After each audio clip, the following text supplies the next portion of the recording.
Okay, gleich.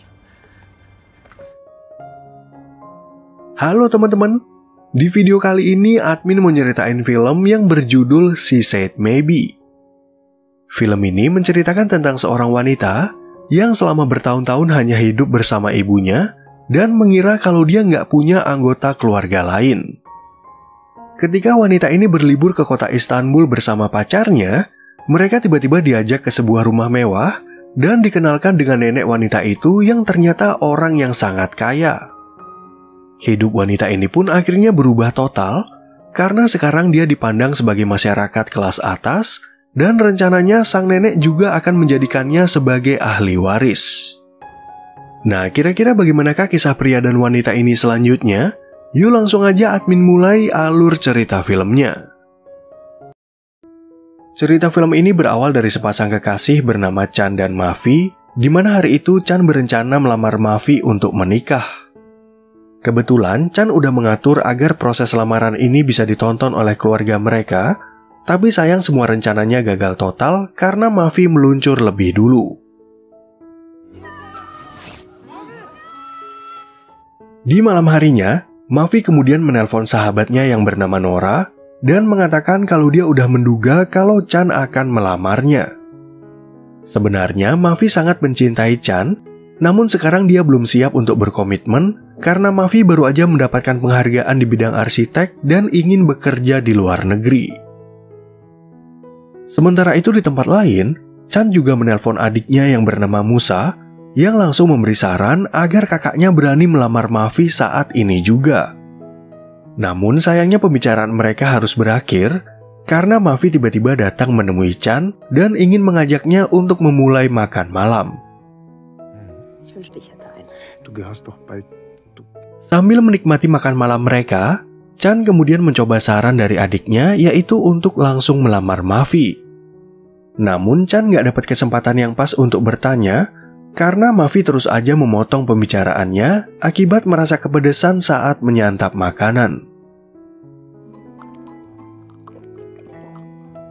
Merasa momen ini kurang tepat untuk melamar, Chan akhirnya memilih untuk mengeluarkan kejutan bagi Mavi, yaitu ingin mengajak Mavi liburan ke kota Istanbul selama 10 hari. Sebenarnya di balik liburan ini Chan punya rencana cadangan, di mana dia akan bersiap untuk melamar Mavi di tempat dan waktu yang udah dia tentukan. Di saat Mavi sedang berkemas-kemas, Nora kemudian membaca artikel tentang pencapaian Mavi di bidang arsitek yang berisi foto orang tuanya. Nggak lama kemudian datang ibu Mavi bernama Ainur yang ternyata dulu berasal dari kota Istanbul dan akhirnya menetap di negara Jerman bersama mendiang ayah Mavi. Ketika Mavi akan berangkat ke bandara, Nora lalu memperlihatkan artikel barusan kepada Ainur yang tiba-tiba aja membuat Ainur merasa panik dan ingin menghentikan kepergian Mavi. Di sisi lain, ada seorang nenek-nenek bernama Yadigar yang mendapat info dari asistennya bernama Caroline kalau mereka telah menemukan keberadaan Mavi. Singkat cerita, saat sampai di kota Istanbul, Chan dan Mavi tiba-tiba dihampiri oleh seorang pria bernama Birol yang ingin mengajak mereka ke suatu tempat. Awalnya, Chan mengira kalau ini adalah layanan VIP bagi mereka, di mana mereka berdua diantar menggunakan mobil mewah dan naik kapal pribadi untuk menuju ke tempat tersebut. Sesampainya di tempat tujuan, mereka lalu disambut oleh Caroline yang menjelaskan kalau rumah mewah ini dibangun pada abad ke-19. Di sini, Mavi sempat merasa bingung kenapa mereka diajak ke rumah ini, dan pada akhirnya dia mengetahui kalau Caroline ingin mempertemukannya dengan Yadigar. Pada pertemuan itu, Yadigar kemudian memperkenalkan diri dan memberitahu kalau dia adalah nenek Mavi dari pihak ayah. Tentu aja Mavi nggak percaya sama ucapan Yadigar, namun Yadigar akhirnya menyebut nama orang tua Mavi secara lengkap, bahkan dia punya foto ayah Mavi yang bernama Osman Bilgin. Untuk memastikan kebenaran dari cerita itu, Mavi lalu segera menelpon ibunya yang nggak taunya menyusul mereka ke rumah Yadigar. Di sini Ainur langsung marah-marah kepada Yadigar karena menurutnya Yadigar udah sembarangan aja mengajak putrinya ke rumah ini tanpa meminta izin kepadanya. Sebelum ayah Mafi meninggal dunia, Ainur pernah berjanji untuk menyembunyikan Mafi karena Yadigar adalah wanita yang sangat jahat. Namun Ainur akhirnya mengizinkan Mafi untuk mengenal sosok neneknya sambil memperingati Mafi agar berhati-hati dengan kekayaan dan tekanan dari keluarga Bilgin. Sebelum Chan dan Mafi sampai di Istanbul, Yadigar ternyata udah mencari tahu tentang Chan dan keluarganya, yaitu mereka bekerja sebagai pengacara dan punya kantor hukum. Sayangnya Yadigar sama sekali nggak terkesan sama info tersebut, karena menurutnya Chan dan keluarganya hanyalah pengacara biasa, dan Chan juga nggak pantas untuk berpacaran dengan cucunya. Sebagai rasa syukur atas pertemuan ini, 2 hari lagi Yadigar ingin mengadakan pertemuan keluarga untuk mengenalkan Mafi kepada keluarga Bilgin. Selain itu, Yadigar udah memesan kamar di sebuah hotel agar Chan dan Mafi bisa tidur dengan nyaman dan mereka boleh menginap di sana selama berada di kota ini. Setelah Chan dan Mafi pergi dari rumah, Yadigar lalu menyuruh Caroline untuk menghubungi saudaranya bernama Rana yang kebetulan akan membeli perusahaan di negara Jerman. Ternyata Yadigar berencana untuk memisahkan Mafi dari Chan, jadi dia ingin menyuruh Rana agar menyewa jasa hukum dari keluarga Chan agar Chan bisa pulang ke negaranya. Sementara itu di tempat lain, Mafi merasa bahagia atas kejadian ini karena akhirnya dia bisa bertemu dengan nenek dan keluarga besarnya. Nggak lama kemudian, mereka akhirnya sampai di sebuah hotel yang sangat mewah, di mana Chan dan Mafi udah disiapkan kamar sultan yang dimiliki oleh keluarga Bilgin. Dengan fasilitas dan pelayanan yang sangat mewah, Chan dan Mafi merasa seperti sedang berbulan madu dan nggak menyangka kalau mereka berdua bisa menikmati semua ini. Hari itu juga tiba-tiba datang sepupu Mafi bernama Edo dan Lela yang ingin berkenalan dengan Mafi secara langsung dan ingin mengajak mereka berdua untuk jalan-jalan di kota ini.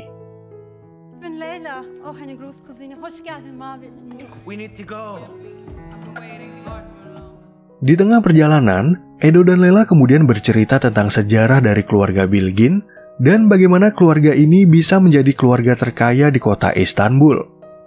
Ceritanya, dulu kakek buyut Yadigar berasal dari desa kecil bernama Kapadokia yang sukses dalam menjalankan bisnis kecil-kecilan sampai pada akhirnya berinvestasi di kota ini. Karena Yadigar nggak punya ahli waris, dia akhirnya menunjuk sepupu mereka yang bernama Gune untuk mengelola perusahaan besar yang dimiliki oleh keluarga Bilgin.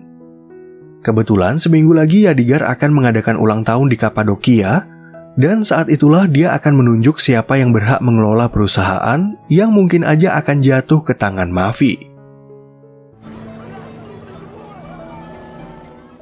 Di saat Yadigar berkumpul bersama keluarga Bilgin, kemudian datang pria ganteng bernama Ken yang merupakan seorang pengusaha yang masih single. Ternyata Yadigar berencana untuk menjodohkan Ken dengan Mafi, jadi dia menugaskan Ken untuk mendekati cucunya begitu Chan udah pulang ke negara Jerman. Di malam harinya, Edo dan Lela lalu mengajak Chan dan Mafi ke sebuah klub malam, di mana Edo nggak sengaja melihat Ken, yaitu bujangan yang paling diincar di kota ini.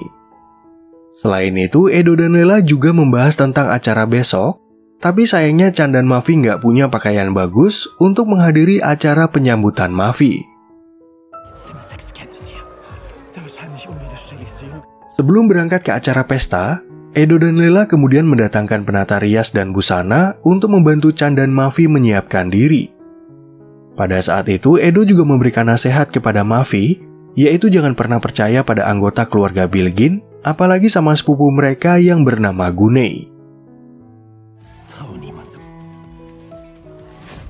Ketika Chan dan Mafi keluar dari hotel, Yadigar langsung menggandeng Mafi untuk dikenalkan kepada media, sedangkan Caroline mengajak Chan agar menjauh dari mereka.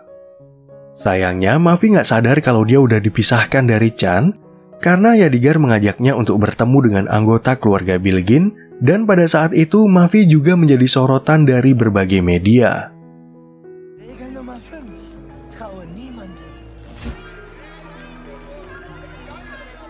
Beberapa saat kemudian, tiba-tiba mendaratlah sebuah helikopter di tempat itu yang ternyata ditumpangi oleh sepupu Mavi yang bernama Gunei. Pada saat itulah Mavi baru sadar kalau Chan berada jauh dari dirinya, namun perhatiannya kembali teralihkan karena Lela bercerita bagaimana rumitnya menjadi keluarga Bilgin. Lalu di malam harinya, Chan mendapat telepon dari orang tuanya yang memberitahu kalau mereka baru aja mendapat klien yang akan membayar jasa mereka dengan sangat mahal. Namun klien itu meminta agar semua pengacara mereka ikut pertemuan, sehingga sang ayah menyuruh Chan agar segera pulang dan menunda rencananya untuk melamar Mavi. Setelah menutup telepon, Chan kemudian meminta izin kepada Mavi kalau dia akan pulang ke Jerman untuk membantu kantor hukum milik ayahnya. Di sini, Chan berjanji kalau dia akan kembali di akhir pekan, dan begitu Mavi setuju dengan rencananya, Chan lalu berpamitan dengan Yadigar yang terlihat sangat senang. Dalam pesta tersebut, Yadigar lalu membuat pengumuman di depan semua orang kalau dia akan mengajak Mavi untuk bergabung di perusahaan keluarga Bilgin. Sebenarnya, Mavi belum memutuskan untuk bergabung atau tidak, namun Yadigar tetap memaksanya dengan iming-iming kalau Mavi bisa membangun bisnis apapun yang dia inginkan. Dalam acara itu, Mavi akhirnya bisa berkenalan dengan Gunei yang terlihat nggak suka kalau Yadigar akhirnya menemukan ahli warisnya. Pada momen itulah Ken kemudian datang membantu Mavi dan mengajaknya untuk pergi dari pesta daripada dia berbicara dengan Gunei yang terus aja menyindirnya. Sambil jalan-jalan, Mavi lalu curhat kalau dia nggak mau menjadi ahli waris dari siapapun karena untuk sementara ini dia merasa bahagia bisa memiliki keluarga besar dari pihak ayah. Namun kebersamaan mereka itu tiba-tiba difoto oleh seorang wartawan karena keberadaan Mavi sekarang telah menjadi sorotan dan berita hangat di kota Istanbul. Adegan film kemudian beralih sebentar ke negara Jerman, di mana Chan akhirnya berkenalan dengan Rana yang merupakan klien mereka. Di sisi lain, Yadigar mengajak Mavi untuk makan siang bersama teman-temannya dan mengunjungi perusahaan pusat milik keluarga Bilgin sambil melihat apa yang sedang dikerjakan oleh Gunei. Beberapa waktu yang lalu, Yadigar sempat menugaskan Gunei untuk membangun kampung halamannya, namun Gunei mengatakan kalau hal itu adalah pekerjaan sulit. Gunei pun lalu menjelaskan kalau lebih gampang menghancurkan desa itu, namun Mavi malah tertarik dengan permasalahan ini dan dia ingin mencari solusi untuk membantu neneknya. Di malam harinya, kini giliran Gunei yang berkunjung ke hotel untuk menyampaikan kalau Mavi nggak pantas berada di keluarga Bilgin. Selain itu, Gunei juga mengejek Mavi dan ibunya, di mana mereka hanyalah imigran rendahan yang hidup di Jerman dan nggak akan bisa menjadi orang terpandang dalam masyarakat. Akibat ucapan Gunei, Mavi jadi sedih dan sangat terpukul, di mana dia merasa nggak kuat berada di kota ini dan ingin kembali ke Jerman untuk tinggal bersama ibunya. Sebenarnya, Mavi ingin curhat tentang masalah ini kepada Chan, namun tiba-tiba dia mendengar suara dari Nora yang datang ke Istanbul untuk mendukung dan membantu sahabatnya. Keesokan harinya, Mavi dan Nora kemudian jalan-jalan di kota Istanbul untuk menghibur Mavi yang bersedih akibat ucapan dari Gunei. Di malam harinya, Mavi akhirnya bercerita kepada Edo dan Lela tentang penghinaan yang diucapkan oleh Gunei serta proyek di Kapadokia yang menurutnya sangat mencurigakan. Ketika lagi asik mengobrol, mereka tiba-tiba dikejutkan dengan sebuah berita di media sosial yang memberitakan tentang kedekatan Mavi dengan Ken yang merupakan hubungan kelas atas. Ternyata berita itu juga dilihat oleh Musa dan Chan, Namun Chan percaya kalau Mavi nggak akan berselingkuh dengan pria lain dan bisa mengerti kalau ini hanyalah sekedar gosip. Berbeda dari kakaknya, Musa ternyata merasa khawatir kalau Mavi akan jatuh cinta dengan Ken, jadi dia menyuruh Chan untuk berangkat ke Istanbul. Kebetulan keberangkatan Chan itu diketahui oleh Caroline, sehingga Yadigar langsung menyuruh Caroline untuk menelpon Chan dan mengatakan kalau dia ingin bertemu di rumah ini.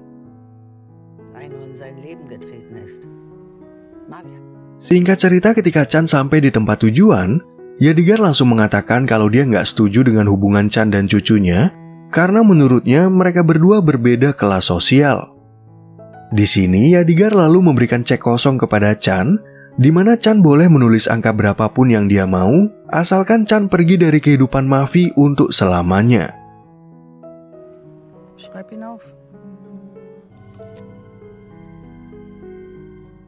Adegan film kemudian beralih ke restoran milik Ken, di mana Mavi berkata kepada Edo dan Lela kalau dia ingin memeriksa kondisi di desa Kapadokia. Kebetulan pada saat itu Ken menghampiri mereka, jadi Mavi langsung meminta bantuan kepada Ken untuk mencari informasi apapun tentang proyek Gune di Kapadokia.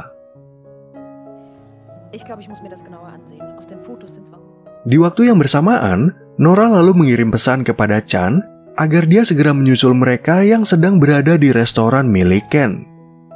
Di tempat inilah Chan melihat kalau Mavi sedang berbicara dengan Ken, namun sayang dia dilarang masuk oleh seorang security dengan alasan restoran ini adalah tempat privat. Setelah pulang dari restoran, Mavi kemudian berkunjung ke rumah Yadigar dengan tujuan dia ingin menjalin kedekatan dengan neneknya. Lalu sesampainya di hotel, Mavi tiba-tiba melihat kedatangan Chan, namun di sini Chan tampak sangat kecewa karena mengetahui kalau Mavi sedang asik sama kehidupan barunya. Merasa sikap Mavi berubah total, Chan akhirnya menganggap kalau Mavi udah terbuai dengan kekayaan neneknya, namun Mavi membantah dengan alasan dia ingin mengenal keluarganya. Ternyata Mavi sendiri nggak sadar kalau dia udah dipengaruhi oleh harta, di mana dia ngotot kalau pilihannya udah bener dan sama sekali nggak percaya dengan apa yang dikatakan oleh Chan.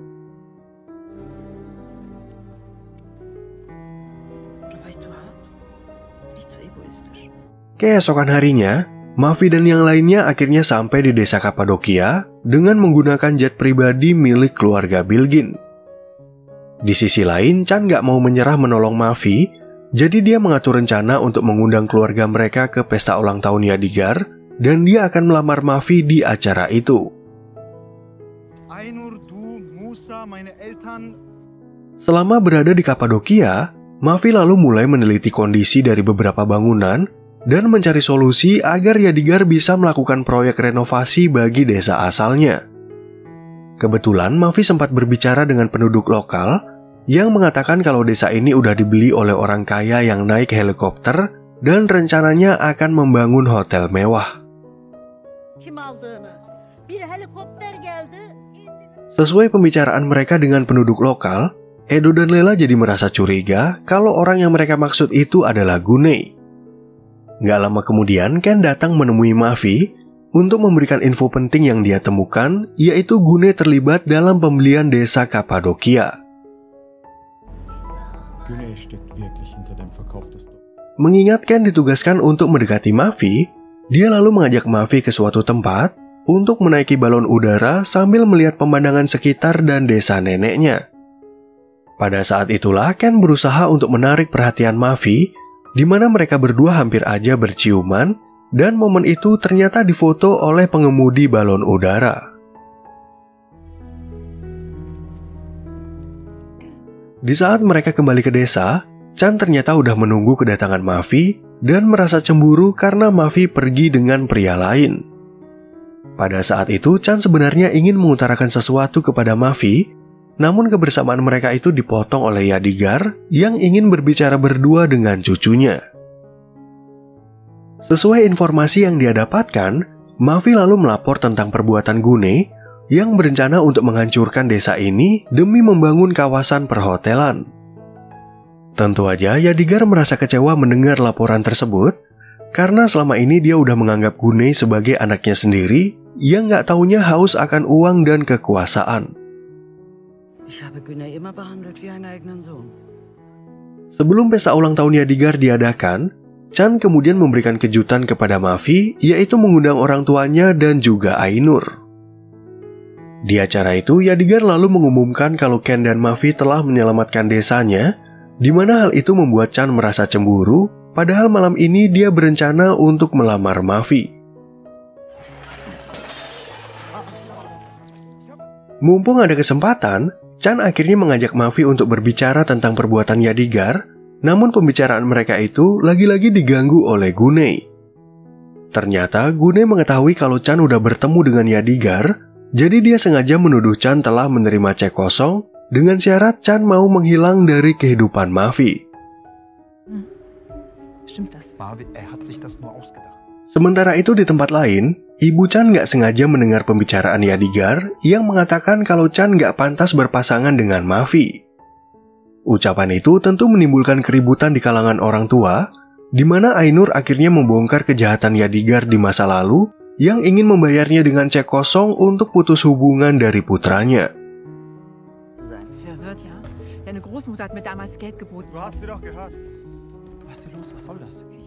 Di tengah situasi yang sedang panas, Gunei lalu memperlihatkan foto Ken dan Mavi di balon udara yang langsung membuat Chan merasa kecewa dan menganggap kalau pacarnya udah berselingkuh.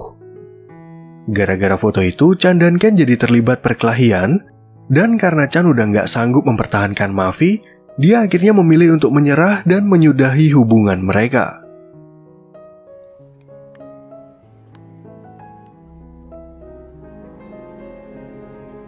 Keesokan paginya, Mavi kemudian berbicara dengan Yadigar dan akhirnya menyadari kalau Yadigar hanya ingin mengontrol hidupnya. Mavi pun akhirnya memutuskan untuk kembali ke Jerman karena dia nggak sanggup lagi untuk dekat dengan Yadigar yang ternyata masih jahat seperti dulu.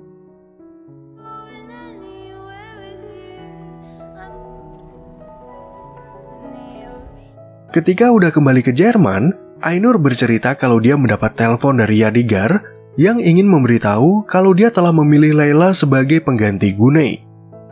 Selain itu, Ainur juga mendapat kabar dari orang tua Chan kalau sementara ini Chan cuti dari kantor hukum dan akan pergi entah kemana dan nggak tahu kapan akan kembali. Di hari berikutnya, Mavi tiba-tiba mendapat surat dari Yadigar yang ingin meminta maaf karena dia telah memisahkan Mavi dari Chan. Dalam surat itu, Yadigar juga mengatakan kalau Chan sangat mencintai Mavi, dan sebagai buktinya Yadigar mengirim cek kosong yang dia berikan kepada Chan yang ternyata ditolak mentah-mentah. Sadar akan kesalahannya selama ini, Mavi lalu berusaha untuk mencegah kepergian Chan yang untungnya masih dalam perjalanan menuju ke bandara. Mavi pun akhirnya meminta maaf karena terlalu fokus untuk mengenal neneknya, namun kini dia sadar kalau Chan adalah pria baik yang sempat menolongnya dari kejahatan Yadigar.